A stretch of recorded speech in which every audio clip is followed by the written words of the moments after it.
This camera, part of a flying laboratory, is recovered by Clyde Holliday of Johns Hopkins, who prepared it for its trip to the upper stratosphere. Rivaling the fantastic imagination of Jules Verne, the camera brought back a record of a flight into the heavens of a captured German B-2 rocket. At White Sands, New Mexico, the huge missile takes off.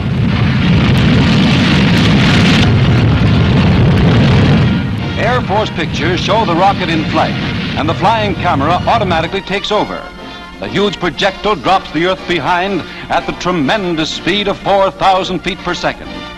The rotation of the rocket causes the planet to spin before the lens, and the camera photographs the Earth 65 miles straight down. The horizon, 720 miles away, and the curvature of the Earth are astonishingly apparent in this still picture from the film. An observer in the rocket could have seen San Diego, Salt Lake City, Kansas City, and San Antonio. Approximately 1,600,000 square miles of the Earth's surface was revealed. The rocket reached the 65-mile height in 3 minutes. This giant engine of destruction, designed by Hitler to annihilate Allied nations, now serves the worthy cause of peacetime research.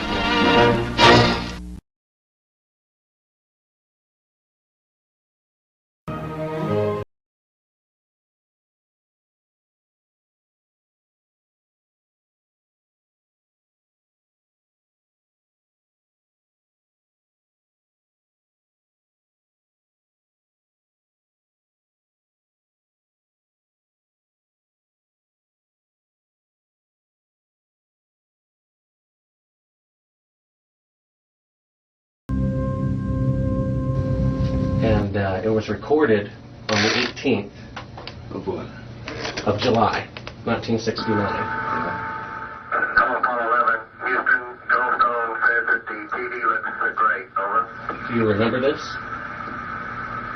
The 18th? Sure. Okay, Hello, Apollo 11, Houston, Goldstone says that the TV looks great, over.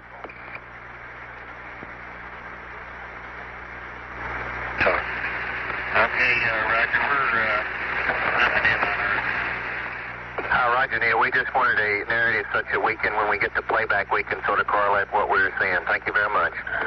Well, we shut out the sun coming in some of the other windows into the spacecraft, so it's looking through the number one window, and there isn't any reflected light. We only have one window that has a view of the Earth, and it's filled up with the TV camera. South America becomes invisible just off beyond the terminator or inside the shadow. We can see the oceans with a definite blue cast, see white bands of major cloud formations across the Earth. Roger, the ATC's working real well. The F-22 looks good, over.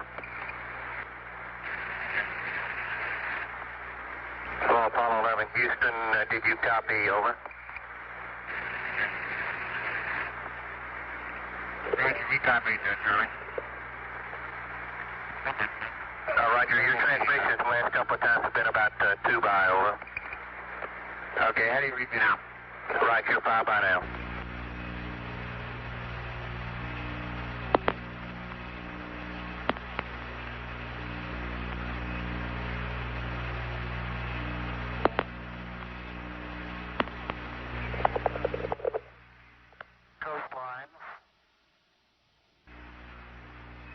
Now we're coming in. Can't quite make out who that had.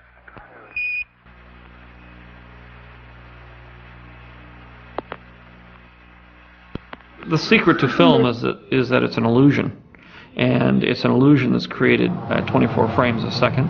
You have the illusion of movement, you have the illusion of space and time, and ILM is concerned with creating that illusion.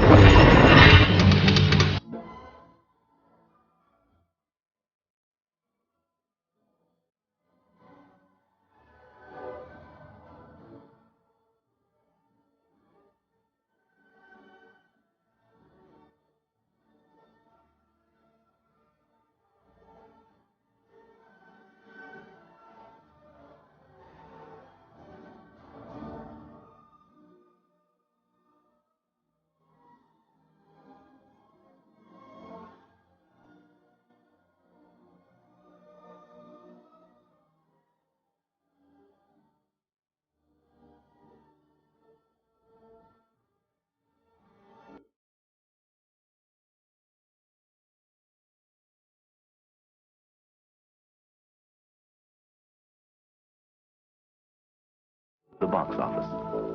In England, however, producer-director Stanley Kubrick and novelist Arthur C. Clarke were preparing a production that would challenge audiences and visual effects artists for years to come. It was the first big shot for Douglas Trumbull, the man who would go on to design the effects for Close Encounters of the Third Kind.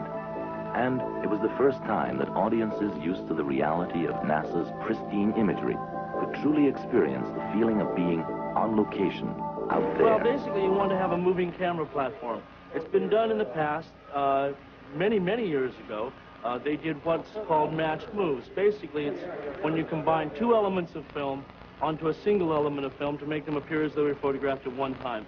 The most simple example is a match shot where you have people in the foreground walking and talking on the ground, and you want to have a giant pumpkin behind them, but you don't have a giant pumpkin. You black out the area above them and paint in the giant pumpkin, and you put those two pieces of film together, and you have what appears to be a giant pumpkin and people. Well, the motion control aspect of it was added when you said, well, I want to pan the camera across the people and the pumpkin. And basically what it allows you to do is to take the people, photograph them, remembering your positional displacement per frame, so that if you pan 2 degrees per frame, it remembers that. And then you go shoot the pumpkin, and you pan 2 degrees per frame on the pumpkin. And when you put those two pieces of film together, it appears as though the camera move was made on both of the objects at the same time. That's putting the two elements together with a matched move. The blue screen system had fallen into disfavor because of the extraordinary skill it required to achieve a satisfactory result. Again, the versatile optical printer was at the heart of the procedure. Dykstra and Edlund decided to resurrect one of the obsolete film formats of the early 50s. By shooting the models with the larger negative VistaVision